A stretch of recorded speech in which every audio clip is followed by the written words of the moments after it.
The portal is still portaling. Let's talk about it.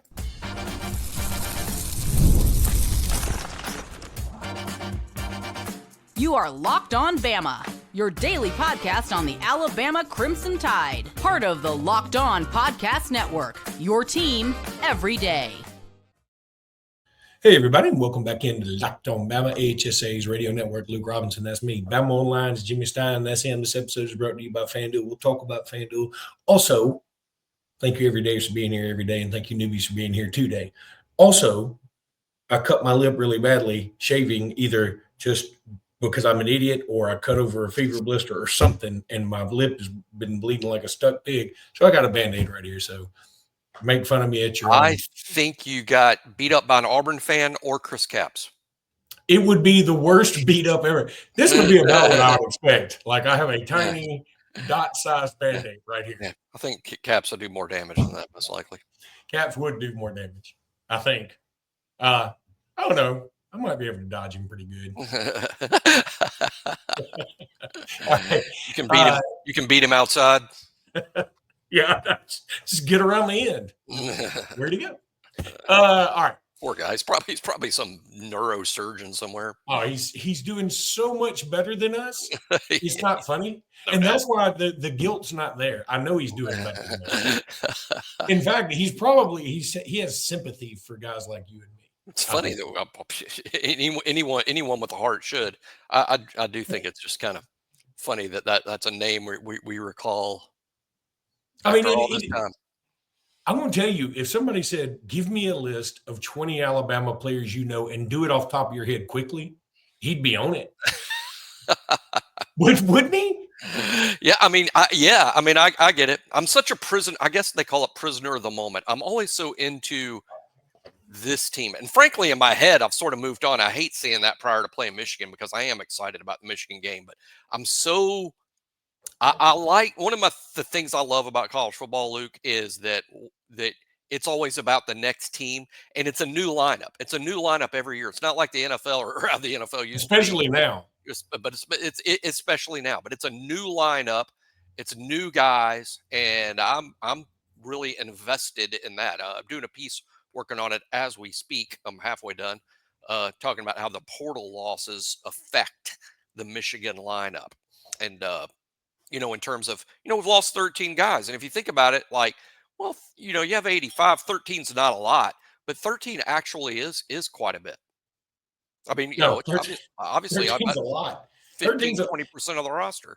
Yeah, it's a big deal. And we'll talk about that in just a bit. Right now, we're going to talk some portal talk because the portal is still wide open for everybody.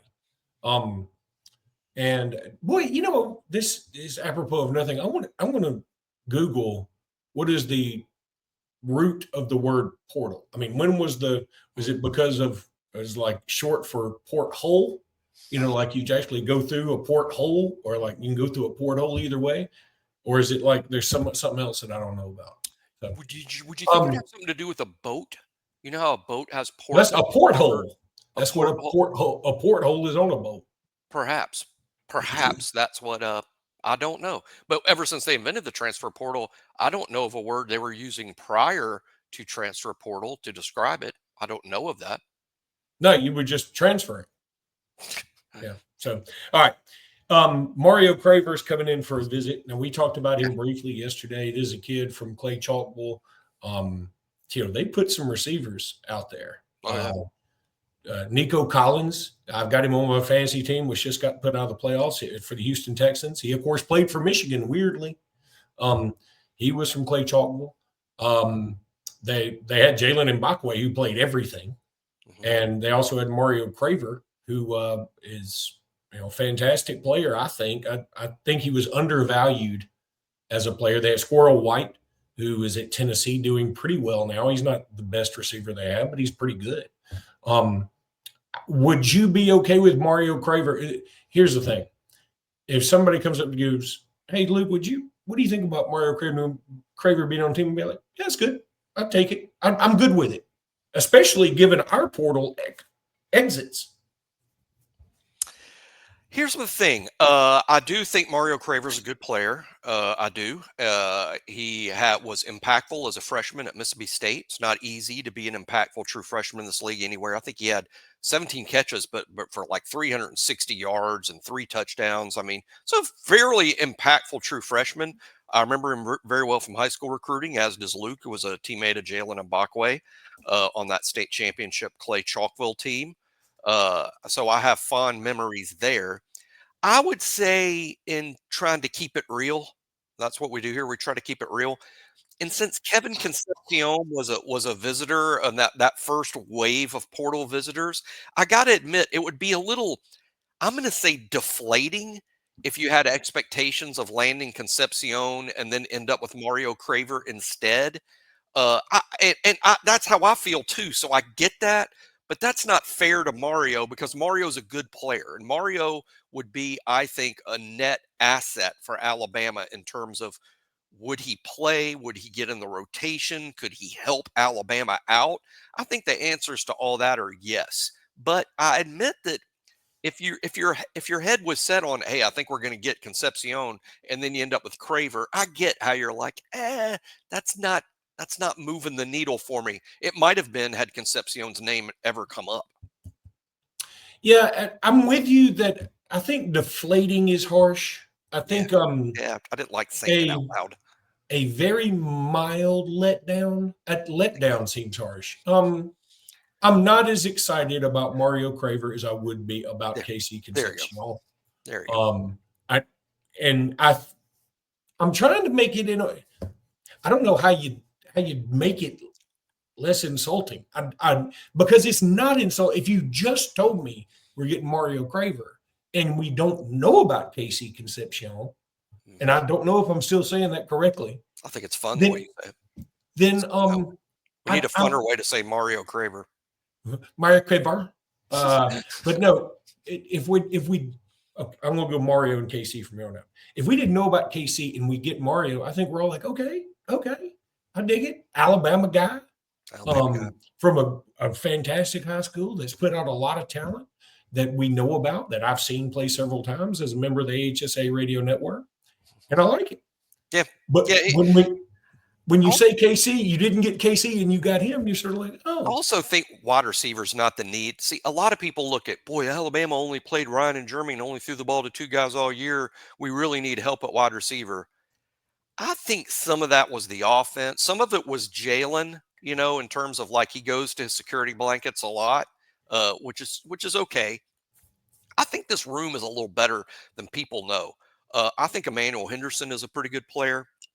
I think Rico Scott is someone we're not making a big enough deal of. I think Rico Scott may be a star player, not just like, hey, Rico's going to play. I think Rico might be great down the road, if not sooner. He's going to play a bigger role, by the way, in the Michigan game. Jalen Hale and Cole Adams, I think, have already shown, Luke, that they can be adequate or better wide receiver 3 type guys, and we're getting both of them back next year. Will either one of them be ready for the bowl game, by the way? No. Not to our understanding. I think both will be out. I think Emmanuel Henderson and Rico Scott will sort of be wide receiver 3 and 4 in this game, and that's great. We get a good look at both playing bigger roles. But again, Jalen Hale, Cole Adams, and I'm not even including guys like Jaron Hamilton, Bubba Hampton, Amari Jefferson, who we haven't seen this year, who was very promising out of high school. So I don't see wide receiver as a big need. I think what's happened, Luke, is I think KC Concepcion has really changed how we view wide receiver, in terms of like, boy, we need a splashy dude out of the portal. Do we? Because I think we're pretty good at that spot. I really do. You don't get much splashier than Ryan Williams. Yeah. So our splashes, of course, everybody, if you have Ryan Williams and KC Concepcion, then okay. And I know the reaction, it's driven me crazy. A lot of the reaction to maybe Alabama definitely not landing Concepcion, people immediately go to, we're just not offering enough NIL money. Now, that part of it, maybe. But here's another thing. If you're KC and you're as proven as he is, it's normal for wide receivers to want to be the dude. You ain't going to be the dude at Alabama. He was a dude at NC State. He's going to be wide receiver 3 at Alabama, 2 at best. Yeah, but he dang sure ain't wide receiver 1. Well, yeah. And that's a thing to wide receivers, people. So it's not But just the NIL money there.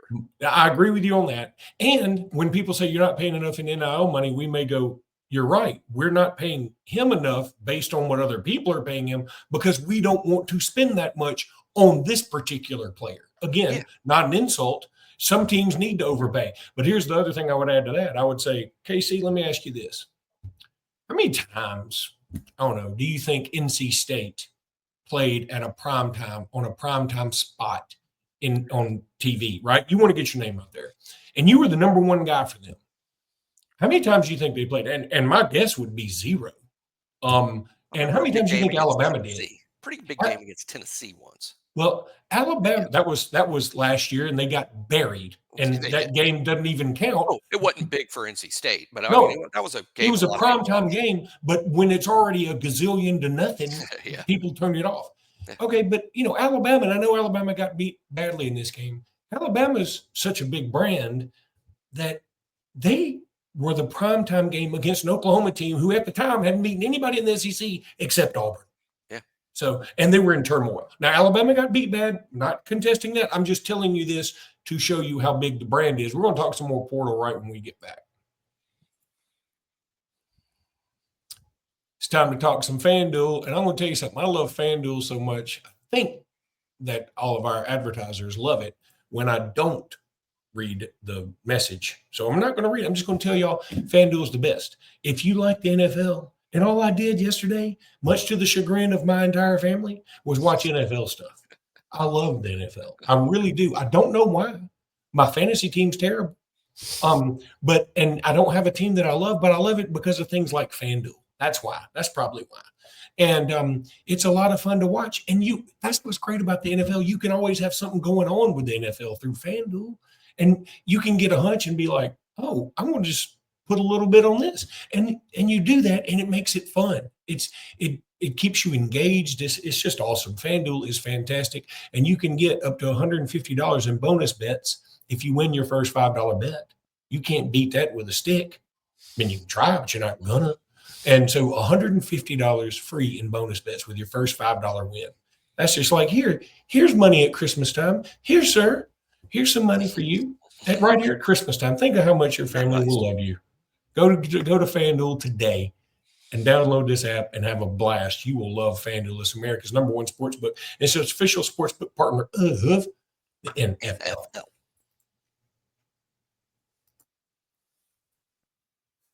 All right, so some more portaling talk, but I go back to, I think there still probably is an Alabama discount. It's not the same as a Saban discount, but there is sort of an Alabama discount, and the brand means something, just like the Ohio State brand means something. And some people mix up, Luke, the difference between Alabama spending and Alabama being the biggest spender. Yeah, Alabama's not the biggest spender in the portal by any means. They're not the biggest. But those that then make the leap to Alabama doesn't pay, what the heck? Alabama pays big, big compared to everyone in college football except for a small handful. And that small handful sort of dominates the portal. Alabama sort of focuses their NIL emphasis on high school players, which I think is far better in terms of program building. But I think we should also be fair here. While the portal has some really good players in it, there's no Caleb Downs in this year's portal that I've seen. Yeah, I probably haven't studied it enough to know. I think there's guys that we've already had guys on campus that would have been significant. Luke Haas, I think, would have been a significant player at Alabama next season. He's been on campus. Casey Concepcion's outstanding. I think there's other guys that are big names that all right, I'm just going to read off. I just Googled it very quickly. The very fact that Jaheim Otis is still ranked as maybe the top defensive tackler he was. I know Lee Hunter's in the portal now. I'd take Hunter over Otis, and it wouldn't even be close. By the way, did Lee Hunter not – the first one I saw it, I was like, didn't he play 45 years? Didn't he go against Chris Capps? Hunter's been around a while, and boy, I've got so many. Lee Hunter's one of my local guys, and I was a huge Lee Hunter fan when he was in the 9th grade. I remember I sounded the alarms. I saw him play in the 9th grade, and I rarely do this, but I sounded the alarms in terms of my contacts within coaching and recruiting about this guy needs a lot of it. I love Lee Hunter, and it sort of crushed me that Alabama wasn't really a real player for him, when he signed with Auburn. But man, Shane, I don't know what happened with him at Auburn. I have no idea. No idea. All I know is, man, Auburn could really use him. I'm glad he left. Yeah, I wouldn't mind at all if he's at UCF now, for those who don't know. I And don't know that he's we're whispers at On Three. He's going to be a 7-figure guy out of the portal. 7 figures. And that people think that happens all the time. It does not. That's rare, actually, or rare proportionally or percentage wise. But yeah, it may take 7 figures to land Lee Hunter. Okay, but there are now. I just really quickly again to illustrate my point that it's not a great portal year necessarily. Here are the guys that On Three puts out as their top portal guys: Eric Singleton, Concepcion, Micah Hudson, who just committed to A&M. He had a very quiet freshman. Micah Hudson was a 5-star, but I think he only caught like 180 yards worth of balls at Texas Tech. Dane Key from Kentucky. Xavier Chaplin from Virginia Tech, who's signing with Auburn. He's an offensive tackle. He looks pretty good. Good player. Takario Davis, who's he's good from Arizona State. Yeah, he's good. Yeah, he's an NFL player. I'm surprised. But he's second team All Big 12. I mean, he's not first team All American. He's second team All Big 12. Correct. And Max Clare from Purdue, who's a 6'4", 245-pound wide receiver. That's intriguing. Berrien Brown, who a lot of people think will end up at LSU, also from Kentucky, and Nick Anderson from Oklahoma. He's committed to LSU, by the way. Berrien. I didn't know he was committed there. I knew he'd end up there. Yeah, but regardless, that's not a Mac Daddy list of portal players. No, and it's really lacking in terms of quarterback. There's been good quarterbacks, and I think people have sort of underrated how good people like Malik Murphy and Miller Moss and some. I think the prize of the portal would be Mateer at Washington State, who's not in the portal, not yet. And he may not even enter the portal, but his OC left for Oklahoma. A lot of talk Mateer will end up at Oklahoma following his OC, but he's not in the portal yet. Now, he would be an absolute portal prize. So weird that Washington State would have produced that 2 years in a row with Cam Ward and now Mateer. There's something in the water up there all of a sudden. But it has been lacking quarterback-wise. There's an Elon kid that's visiting. He just visited Auburn, a tight end, and then a kid from Washington who's a tackle that was apparently a part of a DeBoer's signing class, I guess, at Washington. He didn't play a ton, but it's sort of like, okay. He's promising. He wouldn't be what I would call impactful at Alabama, and I would doubt he would be a contender for the Tyler Booker spot at left guard, a contender. I don't know that I would say he's the favorite. If you get the Washington guy, I'm pretty good with it. I compare it to landing Geno Vandermark a year ago, which was not splashy. When Alabama landed Geno Vandermark, there was very little talk. There was very little celebration. Not many people made a big deal of it. Look how much Geno played. If not for Geno, Alabama would have been in some semblance of hot water. I sort of look at this Washington kid similarly. He could be an invaluable 6th or 7th guy because he's played and he's played in the DeBoer system at one point. He's got positional versatility, primarily a guard. Started 4 games at left tackle. Did okay. Got beat, but he played against some good players in his 4 starts. But he would be helpful. The Elon tight end, I think, would be a bigger deal. And I know that sounds crazy because he's a tight end from Elon. I don't know how many of y'all have seen the picture of this guy. He looks nothing like you would think an FCS tight end would look like. This guy is a monster. He makes CJ Dupree looks at this guy and goes, this dude is ripped. I mean, he's a ripped up dude. And keep in mind, Alabama's not looking for Brock Bowers in the portal. That would be nice if one was in there. What Alabama's looking for is a tight end that can block. Because the other tight end Alabama's going to play a lot this fall, Josh Cuevas, he's got kind of a long way to go as a blocker. Alabama needs a block-first block guy. But the fact is, fans generally only get excited about tight ends who catch a lot of passes. Well, that's not this guy. This guy's a 3rd tackle. But when people say, oh, he's from Elon, how good could he be? Look at who's trying to sign him. I think, don't be the fan that's like, I don't want a tight end from Elon. And then the kid chooses Auburn and you're like, Auburn's taking all our guys. I mean, you either want him or you don't. But Alabama could use a role player like this dude. And trust me, he looks like an SEC football player on the hoof. Let me tell my Elon story that I always tell. Musk? I was in this. By the way, I visited Elon. I'll never forget this. Wow. I visited Elon when I was a senior, and I wanted to play. I was hoping to play basketball somewhere, but I wasn't like, Really? I got to. And I knew wherever I went, it wasn't going to be like a scholarship thing. And so I went to Elon and visited, and I'd already been to Wofford, and I loved Wofford. I thought it was great. I'd been to Guilford and Davidson, who at the time was awesome. And I was like, it's going to be an uphill battle, but I'll see. And well, I went to Elon, and we'd been to these other places that have all these incredible academic, situations and everything. And I went to Elon, and they sat down, they looked at my transcript or whatever it was, went back way back then that we did. And the lady goes, "Ooh, we might be able to offer you some academic scholarships." I almost got up and said, "Ma'am, I would not go to a school that would give me an academic scholarship." Good day, madam. But That would have been great. I also remember that I think it was Elon that was the school where I was an SAE at Alabama, and we had to go to leadership school one year because we were always kicked off, and so we always had to go to leadership school trying to get back on. And I was at leadership school at University of Northwestern, where they do all this stuff in Evanston or Evansville or whatever it's called. Evanston, yeah. And we're at this class, and this may be a Wofford guy. Now that I remember, it doesn't matter. I'm telling it now. We're in class, and the class was like entitled "Hazing: Why You Shouldn't Do It, You Moron," or something like that. It's something like, and they were like, you can't haze. There's some nerdy, pencil neck geek up there. You can't beat them. You can't slap them. You can't hit them. You can't make them do your laundry. You can't make them give you rides. You can't make them do your homework. You can't do this. You can't do that. Can't make them break up with your girlfriend for you. You can't do any of this stuff. Did you raise your hand and say, "Could you give me some clarification on the laundry thing again?" Well, they just went down this laundry list of things you cannot do, and it was like everything. And after about 30 minutes of this geekazoid just up there telling us all this stuff, the guy from it was either Elon or Wofford put his hands up, and he goes, "Yes, sir. What you have a question?" He goes, "Yeah. If we can't beat them, what are we supposed to do with them?" And I said, "Ooh, y'all are getting on probation. Y'all are getting on probation." Hey, if you played at Elon, would you have played the 4 or the 3? Had you been accepted and played on the basketball team? Were you a 4 or a 3 at that level? Oof.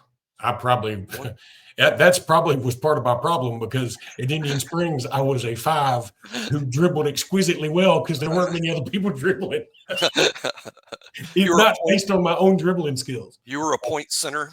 No. I played center at Springs, and probably a 4 at Elon. Yeah. I mean, I probably would have been, but I'm not that tall. I mean, I'm tall, but Well, that's why I was questioning. I mean, that's why I thought, because obviously it's the FCS level, and not every 4 at the FCS level. But Elon's good now. I mean, Elon's a thing now. Back then, it was less of a thing, right? And I wouldn't even. But anyway, it's really more about that lady offered me an academic scholarship, and I told my mom, I was like, I'm kind of insulted for them. I mean, but anyway. Like, this is embarrassing. This is embarrassing for both of us. You just don't know it. All right, it's that time of the year. The college football playoff is back, and with the newly expanded 12-team format, it's guaranteed to be bigger and better than ever, bringing you all the hard-hitting and high-flying excitement that you love. TNT Sports coverage of the college football playoff begins December 21st, starting with the college football playoff kickoff show presented by AT&T at 11 a.m. Eastern, 10 a.m. Central. Leading into our first matchup, the SMU Mustangs battling the Penn State Nittany Lions. Then the Clemson Tigers looked to upset the Texas Longhorns in a showdown at 4 p.m. Eastern, as if anybody's in that time zone. Don't miss a moment of the action. Watch the college football playoff presented by Allstate live on TNT, True TV, TBS, and Max. And I'm telling you, I know we're not in it, but I'm super excited for the playoffs. It's going to be a lot of fun.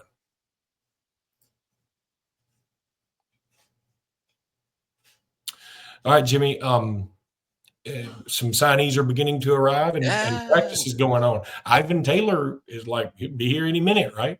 Yeah, Ivan Taylor gets here today. Now, what we don't know, or what's unclear, is Ivan Taylor arrives today, but Alabama practices in the morning. So I don't know if that meant Ivan has got here today and is practicing today, or if he's getting here today and practicing tomorrow. But Ivan Taylor will be, I believe, the first of the Alabama signees to practice, and that's exciting. And let me tell you, it's a little bit funny. The last guy on the portal was Devontae Smith.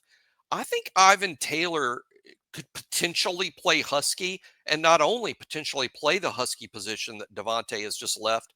I think Ivan Taylor would be one of these guys that has an outside shot at starting.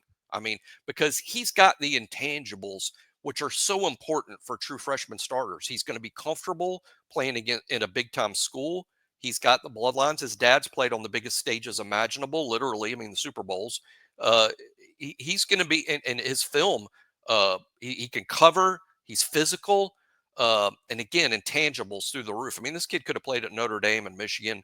I think Ivan Taylor being the first to arrive is important. I know it's just a 1 day head start and a little bit of a head start on all his classmates that will mostly arrive in January and not practice until spring practice.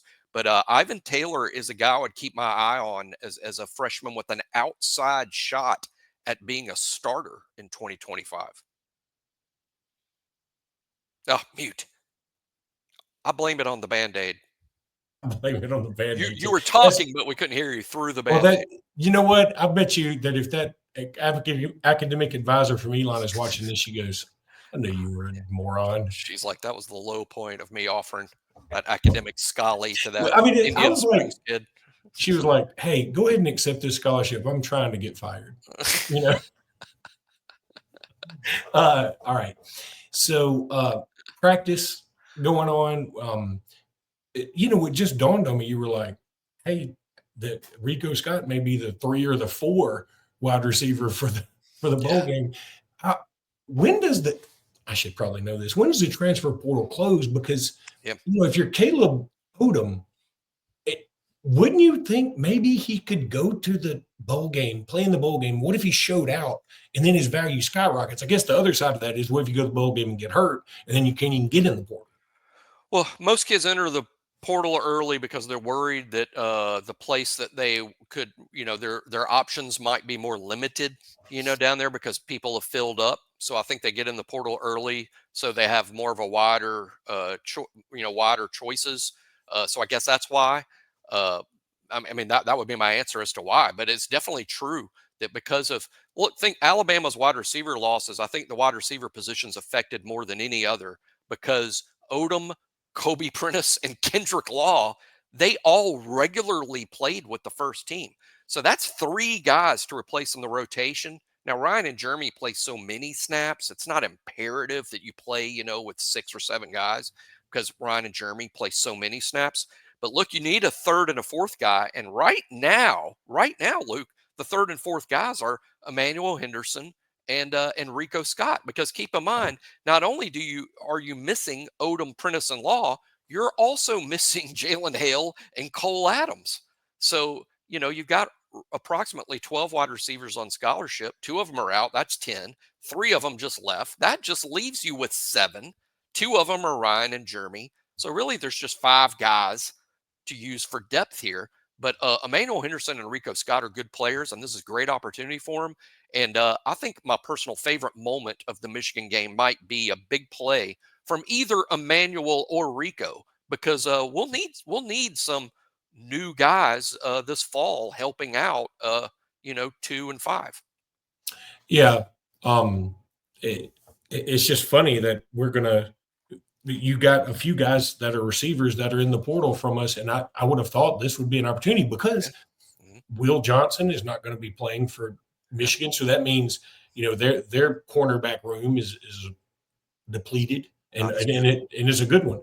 Then they're also going to have 2 or 3 other guys that we know of that are sitting out. Not to mention whoever they have Portland out, who's not going to be playing. Mason Graham is sitting. Mason Graham's out. He's one of the best players in college football. That's massive. And Donovan Edwards, who's their 2nd running back, he's sitting out. But is he their leading rusher or is the other guy the leading rusher? I think the other guy is Mulling, who's a good player, Mulling. But Donovan Edwards is a good player. We remember him from last year. We played him. And also, even bigger, Michigan's 3rd best player. Their best 2 are Mason Graham and Will Johnson. Their 3rd best player easily is that tight end, Colton Loveland. He's outstanding. He's probably sitting out in this game. So, so Michigan's had heavy opt-out problems, more so than portal. Alabama's are all portal. But if our biggest problem is our 3rd wide receiver's gone or our 2nd running back's gone, it's not too terrible. No, I'm right there with you. All right, that's going to do it for today's podcast. We'll be back tomorrow with more. Until then, roll tide, everybody. Roll Tide.